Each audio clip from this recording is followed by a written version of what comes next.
Olá, seja muito bem-vindo a mais um KS Cast. Seja muito bem-vindo você também que nos acompanha pelo nosso canal no YouTube, o KS Advogados. O meu nome é Rubiane Spengler. E o meu é Felipe Osmar Krieger. E no KS Cast, edição dessa sexta-feira, você irá acompanhar as principais notícias que movimentaram as áreas do direito do trabalho e do direito previdenciário. Então vamos já a essas notícias.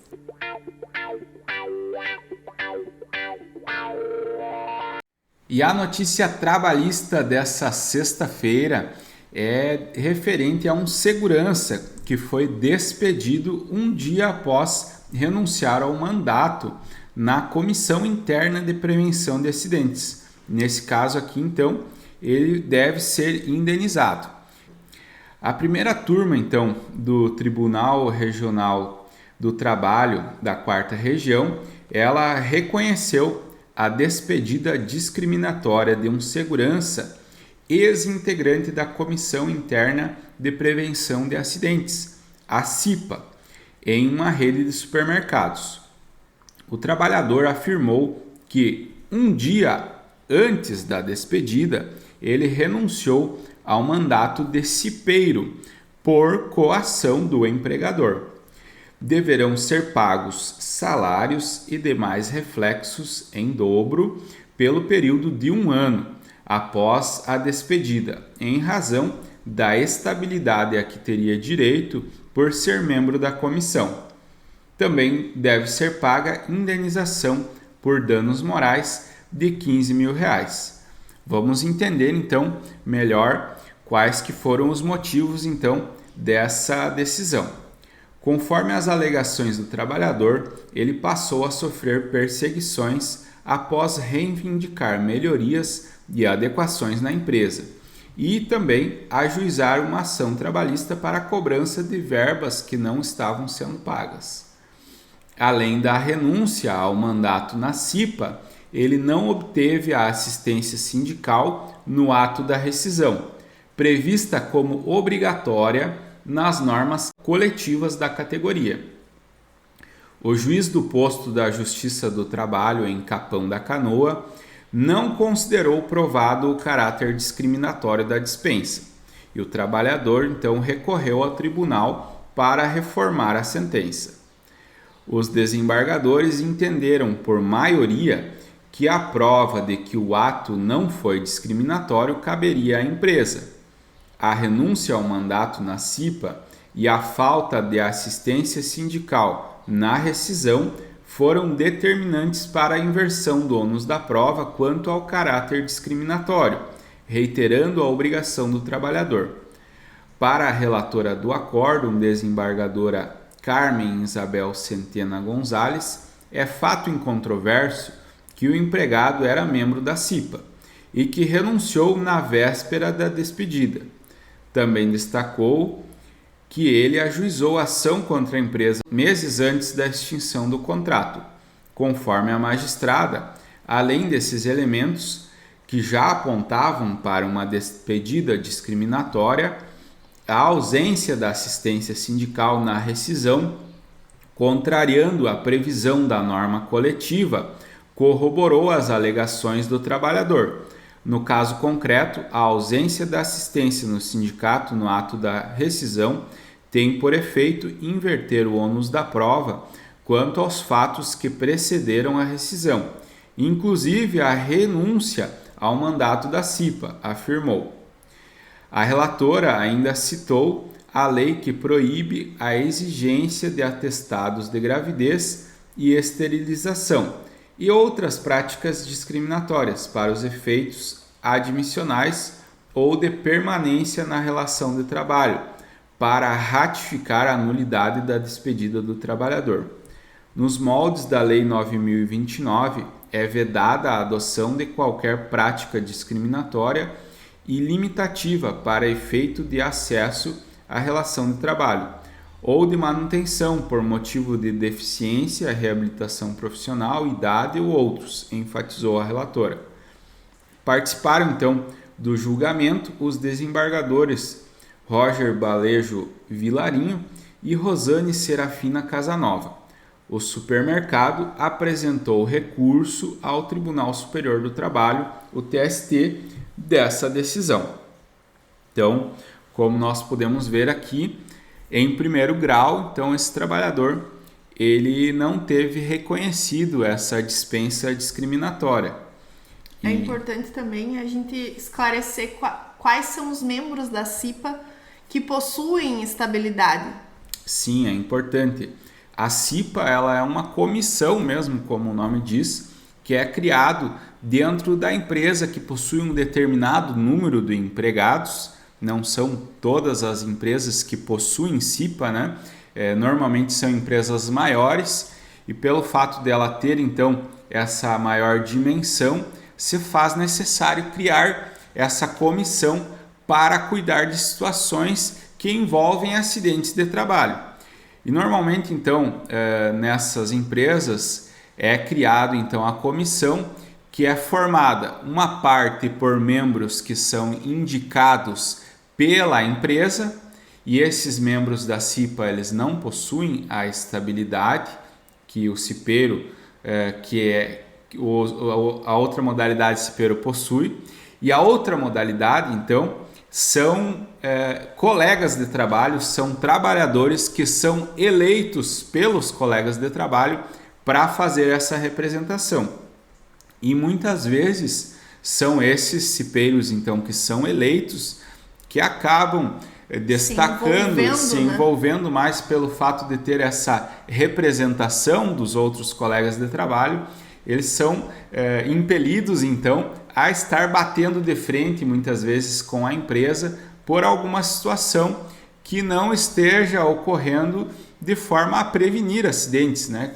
Às vezes uma máquina que não está sendo feita a manutenção, está sendo utilizada na empresa, é necessário então que haja essa manutenção, e o cipeiro então que é eleito pelos colegas de trabalho, ele vai lá, vai reivindicar, como no caso a aqui, manutenção, né? que o autor reivindicou melhorias e adequações na empresa. Isso, e pelo fato, acredito, de estar havendo esse embate com a empresa, para fins então de melhorar, acalmar os ânimos do empregador, o empregado então nessa situação aqui ele entendeu que talvez se ele fosse sair então dessa condição de cipeiro, os ânimos iriam se acalmar, né?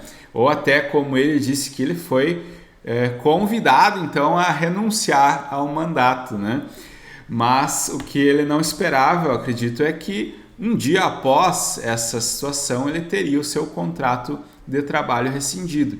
Então ficou caracterizado aqui que o empregador estava apenas esperando terminar o mandato para já renunciar, né, para cortar relações com esse trabalhador.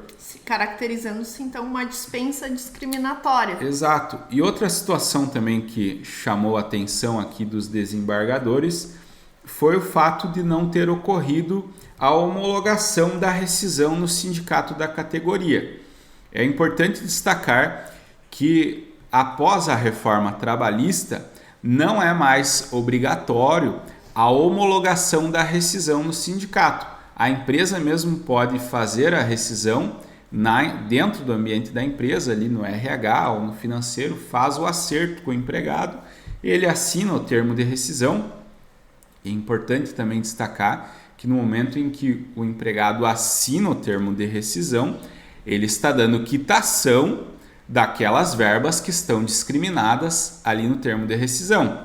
Então, pelo fato de não haver mais essa assistência sindical, é importante também que o empregado esteja atento e não assine o termo de rescisão se ele não estiver recebendo os valores. Então, é importante que a empresa pague no momento ou faça anteriormente o depósito em conta para que o empregado possa estar dando quitação desses valores. O termo de rescisão ele serve como um recibo. No momento em que você assina o termo de rescisão, você está dizendo, olha, recebi esses valores aqui.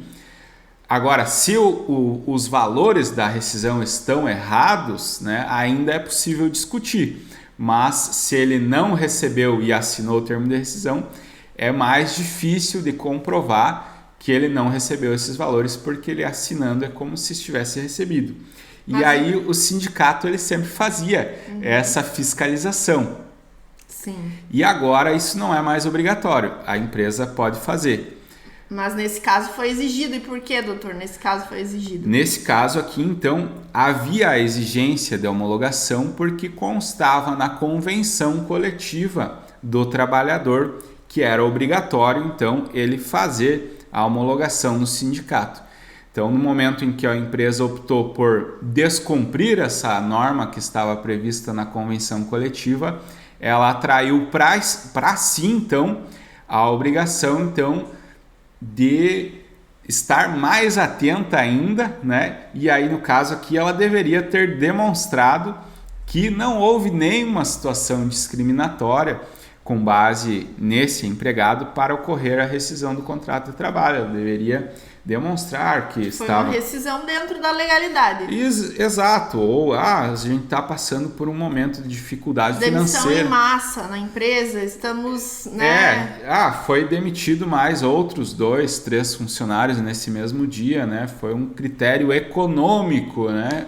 Que ensejou a rescisão do contrato de trabalho e não uma perseguição como tudo indica, né? Embora não tenha sido comprovado, não teve uma prova da perseguição, mas os fatores aqui, eles demonstraram então que essa perseguição estava ocorrendo.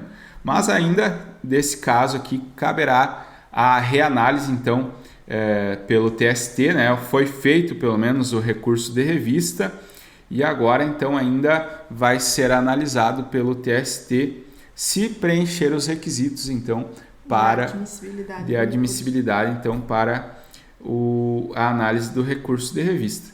E nós temos hoje também notícia previdenciária, doutora Rubiane? Sim, a notícia previdenciária dessa semana trata de dependência econômica de mãe em relação a filho falecido deve ser comprovada para concessão de pensão por morte.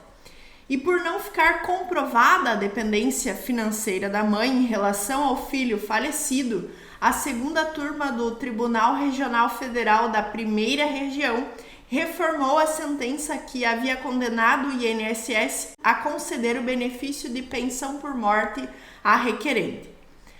O INSS, então, a autarquia, alegou que não ficou comprovada a relação de dependência econômica da autora em relação ao filho falecido. O relator, desembargador federal Rafael Paulo, ao analisar o processo, verificou que o filho falecido da autora era efetivamente segurado do INSS e que os pais teriam direito à pensão previdenciária na hipótese de morte do filho se houvesse dependência econômica, nos termos da Lei 8.213. E segundo o magistrado, o filho era solteiro e vivia com a mãe. Portanto, é natural e esperado que prestasse auxílio com as tarefas domésticas, na compra de alimentos, de imóveis e de eletrodomésticos. No entanto, prosseguiu o relator, esse auxílio não era suficiente para demonstrar dependência econômica, que nesse caso não é presumida por lei, devendo ser comprovada. Apesar de a prova testemunhal ter sido favorável à autora, as provas documentais não demonstraram qualquer elemento que indicasse o custeio mensal e regular de despesas essenciais e nem que a renda do segurado falecido era essencial à subsistência da autora, ressaltou o desembargador. Concluindo, o magistrado destacou que, ainda que o pedido da autora tenha sido indeferido, o benefício previdenciário recebido por ela de boa-fé em decorrência de sentença não precisa ser devolvido, em razão de seu caráter alimentar, conforme entendimento do Supremo Tribunal Federal, o STF. O colegiado decidiu por unanimidade e conforme, então, o voto do relator. E essa decisão tem como fonte o Tribunal Regional Federal da Primeira Região.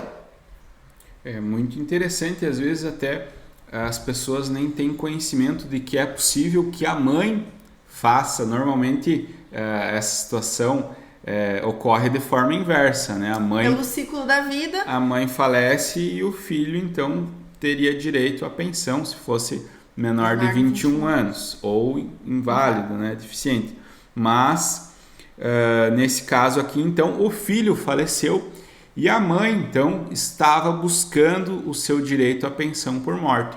Mas nesse caso aqui então, né, doutora, pelo que eu pude entender, é necessário que comprove a dependência econômica. Ela comprovou que ele auxiliava, mas não que isso era essencial à condição de subsistência da mãe, né? Exato, ela não logrou êxito em ter prova documental a respeito disso, né? De comprovar um custeio mensal e regular de despesas que eram essenciais para a família. Talvez se tivesse como comprovar que ele realizava o pagamento de água e luz, aluguel, essas questões assim que vão além do auxílio na compra de algum alimento, de algum eletrodoméstico, algum móvel para casa, né? Algo que realmente ficasse caracterizado como dependência econômica. E nesse caso, ela, apesar da prova testemunhal, ela não teve prova documental nesse sentido. Então, os desembargadores entenderam que não haveria direito à pensão por morte por ausência de dependência econômica. Sim, e aqui até pelo que pude observar da notícia, ela teve então deferido em primeiro grau, né, e houve a implantação desse benefício previdenciário para ela, mas em segundo grau houve a reforma e aí até entrou-se já na questão de ela ter recebido ou não de boa fé o valor e de ter que devolver ou não esse valor, né? Se são verbas alimentares, né? Exatamente. Há poucos episódios nós tivemos uma situação que a doutora Rubiani trouxe em que havia então o recebimento por uma medida de tutela de urgência. Isso. Eu acredito que era um benefício por incapacidade temporária, salvo engano, e aí o tribunal entendeu que haveria necessidade de devolução desses valores. Ainda que houvesse ter recebido o valor de boa-fé. De boa-fé, ainda que por força de tutela de urgência não ficou demonstrado a ausência de capacidade, né, a incapacidade laborativa, e esse segurado foi condenado à devolução desses valores. Aqui eu acredito que foi a decisão mais acertada, né? Eu até manifestei a minha inconformação com a decisão que havia sido dada naquele respeito, porque me parece que é mais congruente nesse caso, porque nesse caso, como no outro, também entendo que seria mais congruente a não devolução dos valores, pelo fato de ele estar recebendo os valores de boa-fé e através da determinação judicial. Aqui, então, teve a sentença que concedeu o benefício previdenciário para ela e foi implantado, ela começou a receber a pensão por morte, mas aqui, então, foi reanalisado a situação do caso e entenderam que não era devido o pagamento dos valores. Então, aqui eu entendo que ela recebeu de boa-fé e não deveria devolver. E aqui eles já entraram, então, nessa questão, já esclareceram que nesse caso, então, ela não vai precisar fazer a devolução desses valores, porque foi mediante a força de sentença, né? E foi recebido de boa-fé, possui caráter alimentar, né? O benefício. Então, por esse motivo, ela não vai precisar devolver os valores. Acredito que foi acertada a decisão. Sim, é muito importante acompanharmos as decisões dos tribunais para que a gente também possa estar atento a todas essas situações e também ter fundamentos para um recurso, e os segurados também precisam estar atentos a essas decisões, os trabalhadores também, para que possam saber quais são efetivamente os seus direitos. Sim, e quem acompanha o KSCast fica por dentro, então, dessas informações, fica acompanhando as principais notícias que movimentam as áreas então do direito do trabalho e do direito previdenciário. Nos acompanhe nas redes sociais, nos acompanhe, pois toda segunda e sexta-feira nós estamos por aqui compartilhando conhecimento. Desejamos a você um forte abraço e até a próxima. Até a próxima.